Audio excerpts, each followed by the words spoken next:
انتوا ناس بتحبوا تجيبوا علامات عالية. هاي جايز، كيفكن؟ اهلا وسهلا فيكم بقناتي بفيديو جديد.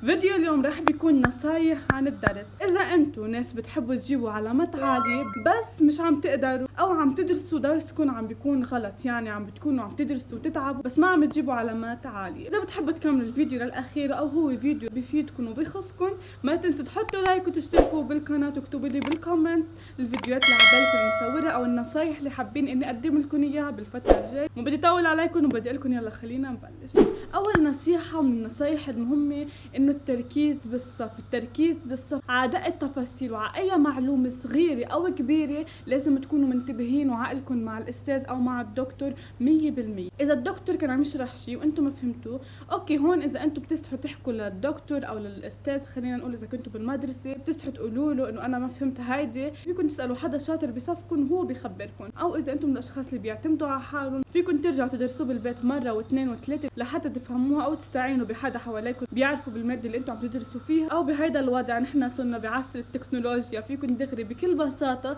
تحطوا المعلومة اللي انتم ما فهمتوها على اليوتيوب على اي موقع اللي انتم بتتصفحوا عليه وبتجيبوا المعلومة. بتكون كل المعلومات تقريبا موجودة على هيدي المواقع ومشروحة بأدق التفاصيل. كمان في حل اكسرسايزات على هيدا الموضوع، فقد ما فيكم خلوا تركيزكم يكون مع الدكتور او الاستاذ 100% بالصف لحتى ما تضيعوا عليكم ولا معلومة صغيرة. صدقوني هيدي المعلومة اللي رح تضيعوها عنكم يمكن تفتح لكم مجال لمعلومات تانية. مثلا انا معلمة بدي اشرح فكرة وهيدي الفكرة بتتوسع لافكار، فاذا انتم بالاصل ما فهمتوا هيدي الفكرة ما رح تفهموا الافكار المتعلقة فيها، فلهيك انتم كونوا دارسين وفاهمين كل الافكار الموجودة بالدرس. كمان امرات الدكتور او الاستاذ ما بيحط لكم السؤال دايركت، يعني بتكون بيحط لكم هيك شوي في تريكس، اشي انتم بدكم تفكروا فيها لتوصلوا لها. فاذا انتم مش فاهمين المضمون او الفكره الرئيسيه لهيدا الموضوع ما رح تقدروا تفهموا الاسئله اللي بتنطبق على النصيحه الثانيه رح بتكون معنا هو الدرس المستمر. يعني مش انه مثلا انا درست اليوم ما الي خلق بدي اعطي بريك لحالي وما بدي ادرس، لا. يعني انتم اذا كنتوا صف ابتدائي صف تحت الثانوي اوكي بمرق الواحد، بس اذا انتم كنتوا ثانوي كنتوا جامعه، وخاصه جامعه مثلا بفكروا الناس انه انا صرت جامعه تحت من المدرسه ورح يبطل في عندي ضغط. بالعكس تماما، انا بالجامعه مضغوطه اكثر بكثير ما كنت بالمدرسه. يعني انا كنت بتذكر ثانوي ما درست قد ما عم بدرس هلا بالجامعه، خاصه اخر سنه ثالث سنه فيها كثير ضغط وفيها كثير مواد صعبة وبدها درس كتير كتير كتير، وما بدها إهمال ولا يوم لازم تأهلوا. يعني إذا جيتوا من الدوام دايما صلوا تغدوا ارتاحوا لكم شوي بعدين قوموا ادرسوا كل شيء أخذتوه، لأنه عن جد إذا أنتم ما بتتابعوا مرحلة مع الدكتور أو الأستاذ بالصف رح يروح عليكم أشياء تانية، وإذا أنتم ما كنتوا فاهمين اللي قبل ما رح تفهموا اللي بعد. يعني لازم تدرسوا أول شيء اللي قبل لحتى تقدروا تركزوا بالصف وتستوعبوا الباقي. معلومة الثالثة إنه الويكند لما بدكم تاخدوها ما تاخدوها ويكند بمعنى الحرفي، يعني انه نروح نظهر ونلعب وما بعرف شو، لا. الويكند لازم تكون ويكند للدرس. يعني كتير منكم اذا حضر هذا الفيديو رح يحس بضغط، بس عن جد اذا انتم حابين تكونوا من المتفوقين حابين تجيبوا علامات كتير عالية انتم لازم تتبعوا هذا النظام والا تنجحوا، بس مش بدرجة التفوق لانه عم بشرح لتوصلوا له. الويكند رح تكون عبارة عن انكم تفيقوا الصبح تقوموا تصلوا تتروقوا وتبلشوا. اذا انتم تشربوا نسكافيه قهوه اي شيء بفتح الدماغ، اي شيء بتحبوا تشربوه على الدرس، عصير كمان، اي شيء انتم بتحبوا تشربوه. المهم خلوا المشروبات على جنب. انا من النوع اللي بحب اشرب انا وعم بدرس، بحط قدامي فنجان نسكافيه وبعد بدرس. بس بفيق بكير، يعني مش ضروري بكير بفيقوا على 5، اذا بتفيقوا على 5 بيكون منيح، بس انا شخصيا ما كنت اقدر فيق على 5، كنت فيق طفي المنبه ارجع نام. بس كنت قوم يعني تقريبا على الساعه 7 ونص 8 قوم صلي وتروق وبعدين حط فنجان نسكافيه قدامي، بعدين بهيك بقضيتها درس لليل. خلينا نحكي عن فتره الليل.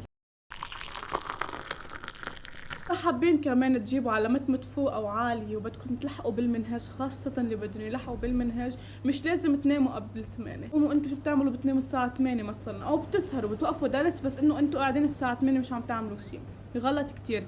لازم تضلكم عم تدرسوا. أنا تقريبا شخصيا كنت أدرس الساعة 12 ماكسيموم، بعدين خلص بدي نام لانه كنت فيق على الجامعه على 5:30 6 هيك شيء تقريبا. كمان جسمنا بحاجه لراحه وبحاجه لنوم، فحاولوا قد ما فيكم انكم تريحوا حالكم وجسمكم كمان. بس كمان النهار اللي انتم ماشيين فيه ما يكون نهار لعب وظهرات وسهرات، لا يكون جدي بالدرس. بعتقد كل شيء اللي بدي احكيه حكيته هلا، يعني ما بعرف اذا بعد في شيء نصايح لاعطيكم اياها. انا ما بعطيكم نصايح عم طلع على الجوجل او عم طلع على الانترنت، انا عم بعطيكم نصايح عن تجربتي. فيكم تعتبروها مش نصايح، مثل كانه عم بسرد قصتي بالدرس، كيف بدرس وشو هو النظام اللي بتبعه بالدرس. طبعا نصيحة عامل اساسي بانه يخلوا الطلاب ما يدرسوا. تليفون، اللعب بالتليفون واللهو والتسلية عليه هي من أكبر الأسباب بتخلي الطالب ما يكون عنده الحماس أو القدرة، بحس حاله مثل تعبان مثل مرتخي، إذا كان خاصة من الأشخاص اللي بيلعب جيمينج، اللي كتير بيتصفح على السوشيال ميديا، بتقيم الحافز الدراسي منه. يعني بيكون يمكن الواحد بيقول أنا مثلا بالويكند أو هلأ بعد كم ساعة بدي أقوم أدرس، يكون عن جد عنده حماس وطاقة إنه يدرس. مجرد ما يحمل التليفون كل شيء بيروح الحماس، بتروح الطاقة، فجأة ببطل له خلق. التليفون بيلعب دور كتير أساسي بهمة الطالب إذا فينا نقول للدرس. فقد ما فيكم إذا أنتم كنتوا بدكم تدرسوا خلي التليفون بأوضة تانية، ما تعملوا شيء أساسي بيومكم إنكم تضلكم حاملينه. أما إذا أنتم من الأشخاص اللي ما فيهم يتركوا أبدا تليفوناتهم، إذا كانوا حدهم لازم يحملوا، أحلى وسيلة شو تعملوا؟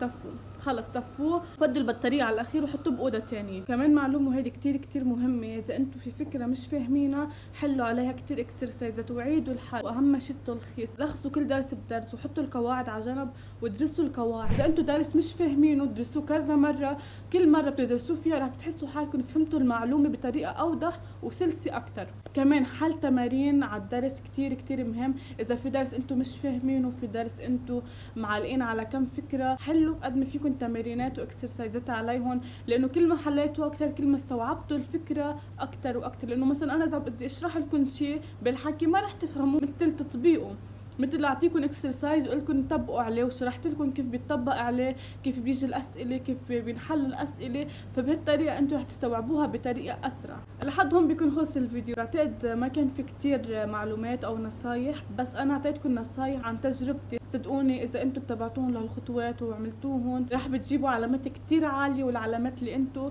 بتحلموا انكم تجيبوها. فوبس بتمنى تتوفقوا كلكم، وكل حدا عم يشوف هيدا الفيديو عنده امتحانات، عنده شهاده، عم بمر بسنه صعبه، عنده مواد صعبه، بتمنى لكم كل التوفيق والنجاح والتفوق ان شاء الله. وبس لهم بيكون خلص الفيديو. بتمنى تكونوا حبيتوا واستمتعتوا فيه، واذا حبيتوا كالعاده ما تنسوا تحطوا لايك وتشتركوا بالقناه واكتبوا لي بالكومنتس الفيديوهات اللي عبالكم اني صور لكم اياها بالفتره الجايه. وهلا صار بدي ودعكم واقول لكم باي.